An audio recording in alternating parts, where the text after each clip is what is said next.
the Bhagavad Gita. We're going to continue from where I left off. In this video, we're going to talk about why the thing you call your life is a simulation. And why is it an appearance within consciousness, or in this case, an appearance within Sri Krishna? The Bhagavad Gita makes that very clear, especially within chapter 9, and that's what this video is going to be about. It's going to be about us going through chapter 9. Now, the simulation theory that we get from the West is, if you've seen the movie Matrix, you get hooked up to this machine and you're living an alternate life while your actual body's just laying down in a pile of goo or whatever, and you get the cool Matrix numbers coming down, those green numbers. All that has been thought about way further, way longer ago. And in this beautiful ecosystem of philosophies we call Sanatana Dharma, we're going to explore this idea. Now, if you go through the videos where I talk about the Shiva Sutras, obviously that's coming from a different lens. Everything is ultimately real. But, the Bhagavad Gita is one of the core texts of Advaita Vedanta. And we are going to realize through reading it why that is the case. Sri Krishna does not mince words. It is quite clearly non-dual language. The sovereign science, the sovereign secret, the supreme purifier is this, directly realizable in accord with Dharma. Very easy to practice and imperishable. All right, Sri Krishna, gearing it up. Within the book understanding, intellectually understanding, Sri Krishna is already saying this is the easy part, right? In multiple chapters before this, he's exclaiming how barely this is difficult. This yoga is very hard to do. Will take you multiple lifetimes to master.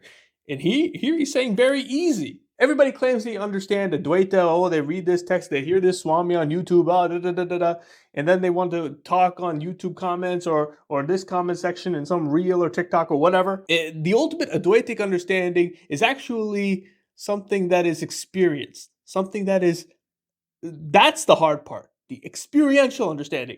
Very easy to practice and imperishable. Just reading about it. Men devoid of Shraddha for this Dharma do not attain me, O oppressor of the foes, but return to the path of the mortal world. Now, Shraddha is without faith. They do not have faith. All this universe is pervaded by me in my unmanifested form.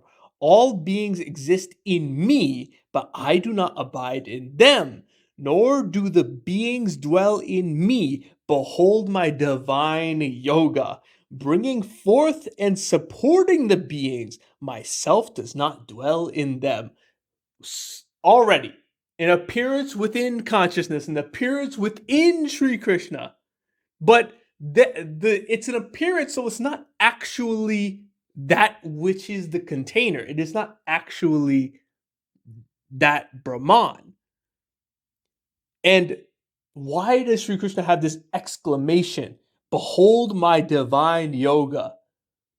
Why the exclamation? Because it's paradoxical. It doesn't make sense. Reading about it and trying to intellectually understand it is futile. It really is. Eventually, all of it collapses within itself. I mean, even in the Advaitic understanding, you have to come to the conclusion that the philosophy eventually does collapse. As the mighty wind moving everywhere ever rests in the sky, know you that so do all beings rest in me. Such a beautiful line. Really puts that imagination into the idea that everything is an appearance within consciousness, within Brahman, within Sri Krishna. Beautiful. The wind is dependent on the space.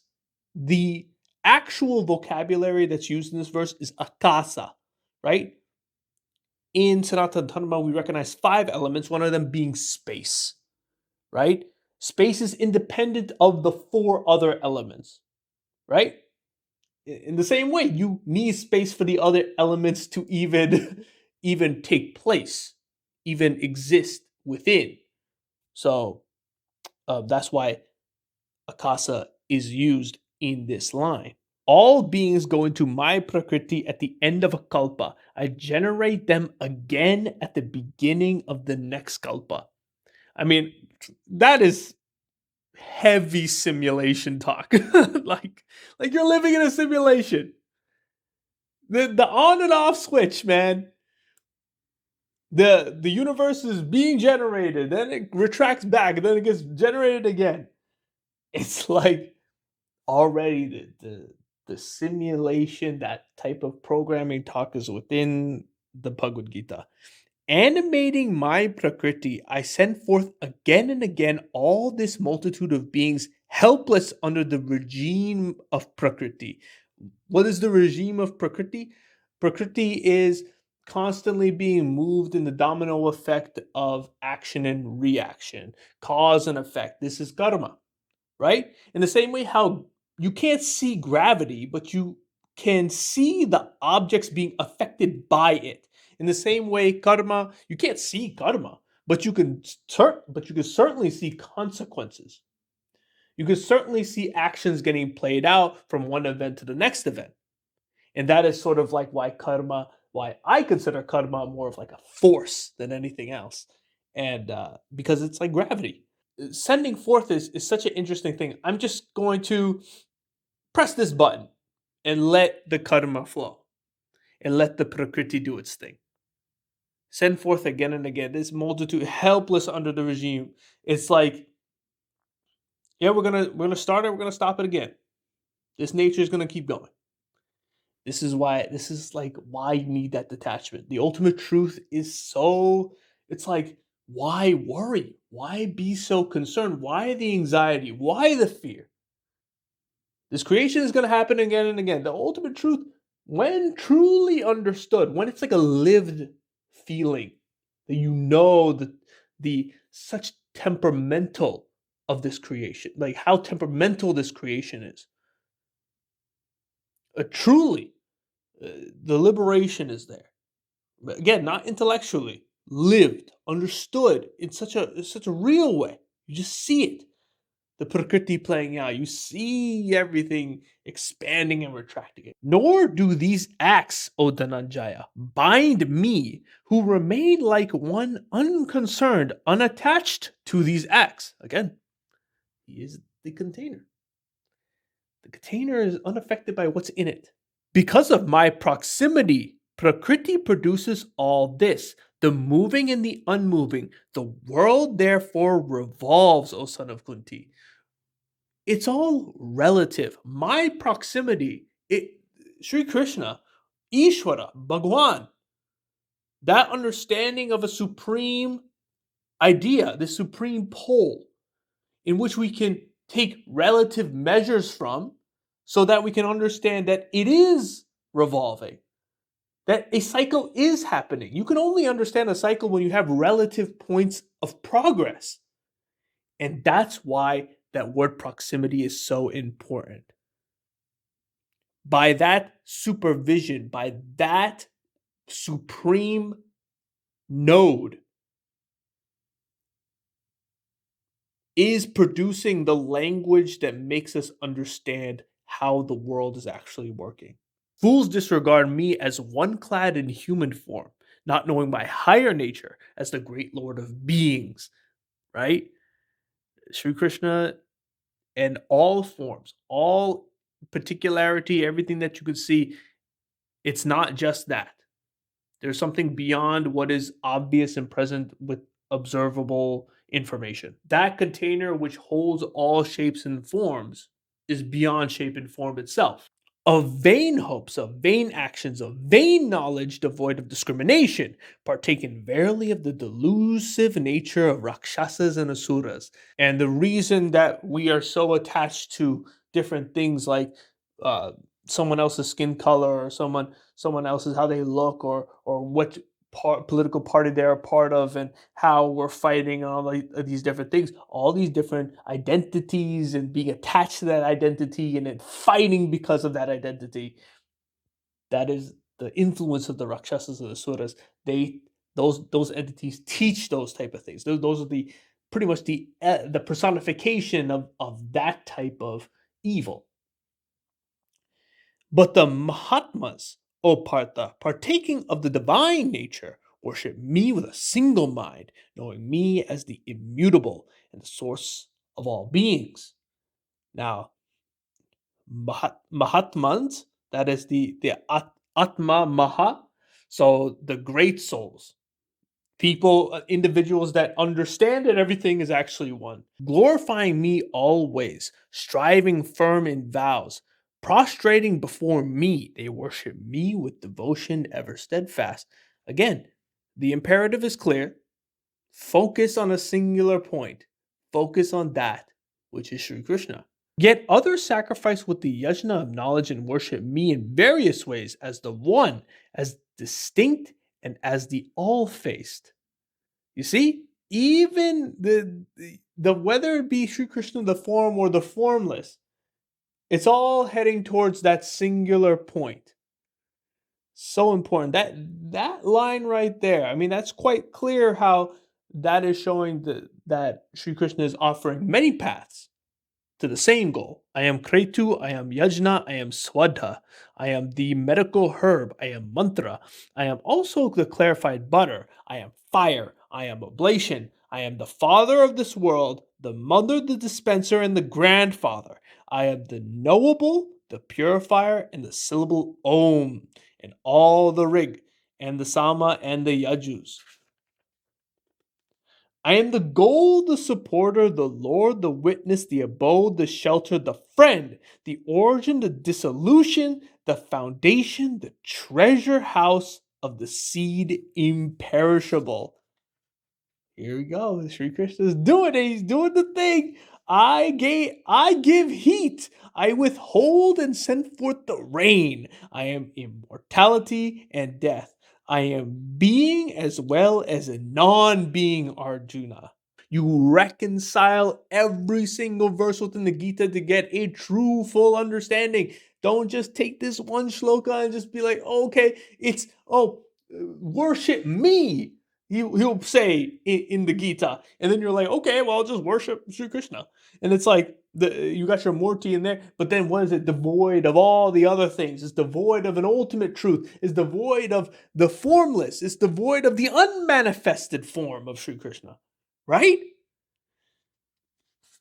This is what you got to get into, this real understanding when you have considered the definition of me in truth. The knowers of the three Vedas, the drinkers of Soma, purified from sin, worship me by sacrifice, praying for the way to heaven. They reach the holy world of the Lord of the Devas and enjoy in heaven the celestial pleasures of the Devas. Having enjoyed the vast world of heaven, they return to the world of mortals on the exhaustion of their merits, thus abiding by the injunction of the three Vedas, desiring objects of desires. They go and come. So we're getting some maybe cosmology here. We're getting different layers of the simulation, apparently. Different levels of existence. I mean, the heaven in the Gita, as said here, is temporary. You know, you will always come back to this plane of existence. You will always have to play this out. And what's so beautiful is that the prakriti is taken into account. Nature is always taking into account, and that is the nature of the simulation itself. That there's nothing that is free. Everything must circle. Everything must return to those men who worship me alone, thinking of no other. Who are ever devout, I provide gain and security. Even those devotees who endow with sraddha, or faith, worship other gods, worship me alone, O son of Kunti, by the wrong method. Ooh, so interesting. The wrong method. You know, it's the type of language Sri Krishna is using. I am verily the enjoyer of the Lord of all yajnas, but these men do not know me in reality, hence they fall. The worshippers of the devas go to the devas, the worshippers of the pitrus go to the pitrus. To the bhutas go the bhuta worshippers. My worshippers come to me. Whoever offers me with devotion a leaf, a flower, a fruit, or water, I accept that. The pious offering of the pure in heart. Whatever you do, whatever you eat, whatever you offer in sacrifice, whatever you give away, whatever austerity you practice, do it as an offering to me. Thus shall you be free from the bondage of actions yielding good and bad results, with the mind firmly set in yoga of renunciation and liberated. You shall come to me. I am the same to all beings. To me there is none hateful, none dear. But those who worship me with devotion, they are in me, and I am also in them. Chills. Absolute chills. I mean, like, the equivocation became deeper. There, all this language of worship me, do this, do that. The other gods, you go to, they go to them, they go to them. So caught up in particularity, so caught up in this and that. What is he saying? He's saying that even when you offer to the deity, to a different deity, whatever it be, Kali, Hanuman, whatever, you have to still have within your mind that ultimate truth, that Brahman concept, that everything is actually one and simply everything is just an appearance. That knowledge has to be there. But not only is that knowledge there, but you have to acknowledge that you yourself is also equally a part of this entire cosmos, along with the gods, along with all of particularity, along with the Rakshasas and the Suras, whatever. Everything mystical, everything practical. It's you as well, equally involved. And not only equally in what way? In such a way that you and Sri Krishna are one and the same. The self, the Atma, that which is the trueness of all creation, is singular and combines everything into just one identity. The world is a simulation. How does it work? It's turning on and off constantly. This detachment is necessary because what Sri Krishna is telling you is just, hey, this is the facts. This is the truth about the universe, about the world. It is temperamental. You do not need to be worried about anything. There's no reason to be. And yet do your dharma, and yet act. Remember what this book is about. A man needs to go to war. He's getting he's getting a little shaky. He doesn't know if he should do it. He's getting anxious. He's doing all these things, and you might come to a nihilistic conclusion about this. Oh, why do anything? But this is not a book about why do it. It's not. We're not questioning that why anything needs to be done at all. Something needs to be done. Dharma needs to happen. That's what the book is about. The man needs to act. Arjuna needs to act. Keep that frame in mind because you can't just read about it. You gotta act, you gotta do it, you gotta go out there and prove it to yourself through action, through actually facing the world. It's not enough to read about it. It's not enough to just, go in your little corner, do this and that, do this and that. You do your prayer, do your japa. Oh, it's all great, it's all beautiful. Up until what? Up until you actually face your fears. Up until the claim that you've changed your consciousness must come to face an actual situation. We're going to see, did it change? Or are you just blowing smoke? This is a book about action. This is a book about why, regardless of this world being a simulation, why you still need to do your due diligence, why you still need to be brave, why you still need to go out there and help others for the good of the society, for the good of dharma. Why, regardless of this prakriti turning on and off, you still do what you gotta do. You came here for a reason. You came here for a reason. Go out there and complete that. Regardless of, and do it without fear, right? That's what should be taken away from this. This is the Hindu Conceptualist signing out.